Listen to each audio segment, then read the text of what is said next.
తెలంగాణ ప్రాంతంలో 18% వచ్చింది. 99లో పొత్తు పెట్టుకునేటప్పటికి 7% పడిపోయింది. ఎందుకని? వాళ్ళు 25 చోట్ల కదా పోటీ చేసింది.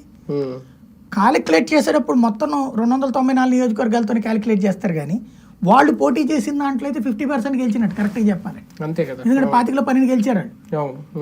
అలాగే పార్లమెంట్ సభ్యులు కూడా వాళ్ళకి 6 గెలిచేశారు. ఆ లెక్క ఉండాలి కదా, అప్పుడు 99% ఉన్నట్టు. కానీ ఆ లెక్క క్యాలిక్యులేట్ చేయరు కదా, మొత్తం చూస్తే ఇంత పర్సంటేజ్ అన్నట్టు.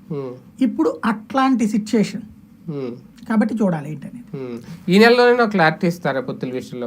నెక్స్ట్ వీక్ అయిపోతుంది. ఎందుకంటే ఇప్పుడు నిన్న నరేంద్ర మోడీ, అమిత్ షా వీళ్ళు కూర్చుని కేంద్ర ఎన్నికల విభాగం అని ఉంటుంది వాళ్ళకి, సిఈసి కేంద్ర ఎన్నికల సంఘం, వాళ్ళందరూ కూర్చుని రాత్రి 9 నుంచి ఉదయం 3:30 దాకా, తెల్లారుజామున 3:30 దాకా 125 సీట్లకు సంబంధించింది ఫైనల్ చేశారు.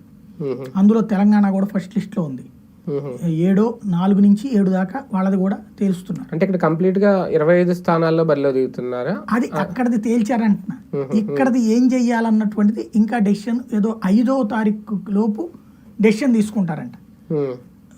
2టికి ప్రిపేర్డ్గా ఉండండి అని చెప్పారట. పొత్తు సంగతి మీరు మర్చిపోయి మీరు ప్రిపేర్డ్గా ఉండండి అని చెప్పారట 175కి పోటీ చేయడానికి.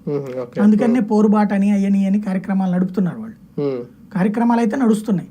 పొత్తు పెట్టుకునే సంగతి మీరు వదిలేయండి అని చెప్పారు వాళ్ళు. కాబట్టి ఇక ఫైనల్ గా వాళ్ళ లిస్ట్ రిలీజ్ చేస్తారనుకోండి.